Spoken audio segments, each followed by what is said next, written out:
देखो ये जो है ना बहुत बड़ी गेम खेला है आदित्य। अब क्या गेम खेल रहा है वो नहीं पता। पर अब बर्थडे पार्टी में सुनैना आ चुकी है और सुनैना आ चुकी है तो तरुण को उस चीज की खुशी तो है पर दुखी इस चीज के लिए है कि पापा नहीं आए। अब पापा भी पार्टी में आ चुके हैं पर अब सुनैना वहां से गायब है। अब काशू जो है सुनैना को ढूंढते हुए अर्जुन के कमरे में पहुंच गई है, जहां अर्जुन ऑलरेडी सब कुछ चेंज करके बैठ चुका है।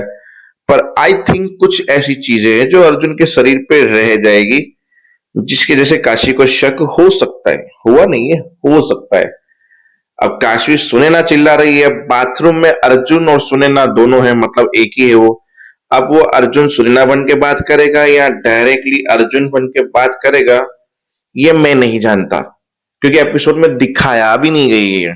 और ये पार्टी ग्रैंड इसके लिए होगी क्योंकि चाची को है डर कि तरुण की बर्थडे पार्टी और काशी के मरे हुए बेटे की डेट से में काशी को शक होगा। काशी दुखी है। महिमा से चिल के रही है कि कुछ नहीं होगा, आप चिंता ना करें। पर काशवी के लिए ये बहुत बड़ा पॉइंट है, पर उसे ये चीज दिमाग में बिठा के रिसर्च पे निकलना है। तो चलो इन सबको साइड पे रख के मुद्दे की बात करते हैं, वो भी कहानी की। कहानी में दरवाजा खोलने के बाद काशी को आदित्य दिखेगा। आदित्य को खोलेगी, बोला कहाँ पे? बोला मैं तो फरीदाबाद हैदराबाद के लिए निकला था, पर पता चला फ्लाइट कैंसिल है। फिर मुझे इन्फॉर्मेशन मिली कि अमन यहाँ पे स्टे कर रहा है। मैं अमन के पीछे आया, उसको समझाया किया, पता नहीं उसने मुझे कैसे बेहोश किया और ब्लास्ट करके यहाँ से भाग गया।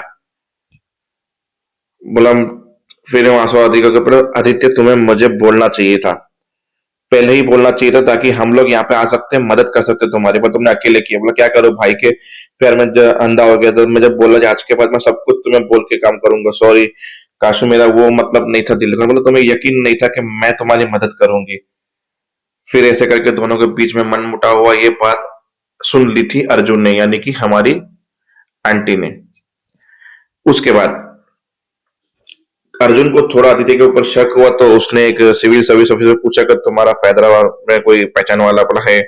नंबर दिया सिविल सर्विस को, फोन लगा के बोला मैं डिपार्टमेंट से बात कर रहा हूँ, मुझे कुछ रिकॉर्डिंग के लिए बात करनी थी कि ये जो खर्चा एक्सपेंस जो होता है, जो ये लगाते हैं बाहर जाने के लिए, तो क्या आपके इंफॉर्मेशन के द्वारा आदित्य अरोड़ा वहां पे रुके थे, उन्होंने स्टे किया था? बोला आप होते कौन है पूछने वाले? बोला मैं एक सिविल सर्विस ऑफिसर हूँ, इस डिपार्टमेंट से बात कर रहा हूँ, तो मुझे इस चीज की जानकारी चाहिए। फिर जानकारी से पता चला उससे कभी फरीदाबाद बुलाया ही नहीं गया था, वो ऐसे ही खाली बहाने बना रहा था। बोला ठीक है, आगे की इंक्वायरी हम देख लेंगे। तो अर्जुन को ये तो साफ साफ हो गया कि इसको फरीदाबाद कभी बुलाया गया ही नहीं था। ये मीटिंग के बहाने, मिशन के बहाने काशी को झूठ बोलने के लिए निकलता था यहाँ से। पर ये करने क्या जाता था पता नहीं। अब ये पता लगाना है अर्जुन को। अब काशवी रात को अदिति के साथ बैठी तो थी, बेड पे सोई तो थी, पर वो रो रही थी क्योंकि उसको वो सारी फ्लैशबैक वाली सीन याद आ रहा था। उसका बच्चा सही सलामत है, फिर डॉक्टर ने बोला आपका बच्चा सरवाइव नहीं कर पाया। फिर वही डेट और तरुण के बर्थडे की डेट सेम थी, क्योंकि रात के 12 बजे से तरुण का बर्थडे शुरू हो चुका था। तो बोला यहाँ रोऊंगी तो आदित्य को पता चलेगा। बाहर जाके रोई, बाहर जाके रोई तो अर्जुन को पता चला, यानी कि आंटी को पता चला। बोला अब मैं क्या करूँ सुश? तो अर्जुन को लगा कि कोई अमन आया है हमला करने, किसी का आवाज आ रहा है। वो चाकू लेके पीछे गया, तब पता चला काशवी है। फिर काशी से बैठ के सुनने ने बात की कि देखो भाई, अनजान इंसान से दिल की बातें और दिल की बात शेयर करने से मन हल्का होता है, और अनजान इंसान कभी आपके लिए कोई राय नहीं बनाता है। इसलिए मेरा कहना यह है कि आप अपने मन की बात हल्की कीजिए और मुझे सब कुछ बताइए कि क्या दिक्कत है, क्या प्रॉब्लम है आपको।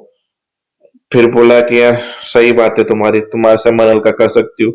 मैं आदित्य की वजह से परेशान नहीं हूँ, परेशान हूँ कि मैंने ये बहुत साल पहले जिसको, जो मेरी जिंदगी में खास था, मैंने उसको खो दिया। खास मतलब बहुत खास था वो, और कोई नहीं, मेरा खुद का इतना पीछे शादी दिया गया। बोला तुम यहाँ, इससे पूरा नींद नहीं आ रही थी, इसके लिए हम बातें कर रहे थे। बोला कोशिश करो आ जाएगी। ऐसे करके आदित्य लेके गया। अर्जुन को ऐसा लगा कि ये मेरे बारे में बात करी तो मुझे भूल नहीं पाई है, गलती मेरी है, मुझे महिमा के साथ ऐसा नहीं करना चाहिए था, मैंने ही अपनी जिंदगी बर्बाद की।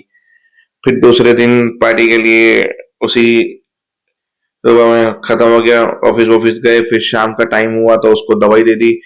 सुषमा आंटी को कि भाई ये सो जाए ताकि मैं पार्टी में जा पाऊँ। अब वो बाहर निकले, बोला काशवी निकले तो फिर मैं अर्जुन बन के निकलता हूँ यहाँ से, बाकी मिक्की तो है संभालने के लिए यहाँ पे।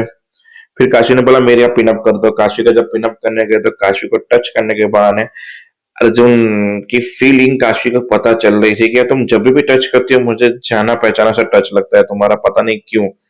बोला काशी मन में सोच रहा था अर्जुन कि तुम मेरा टच भी अभी तक याद रखती हो, मतलब तुम जब मेरा टच नहीं भूल पाई हो तो मेरा प्यार कैसे भूलोगी काशी। फिर बोला तुम क्या कर रही हो? बोला कुछ नहीं, भजन करूंगी यहाँ पे बैठ के। बोला चलो फिर भजन क्यों कर रही हो, मेरे साथ पार्टी में चलो।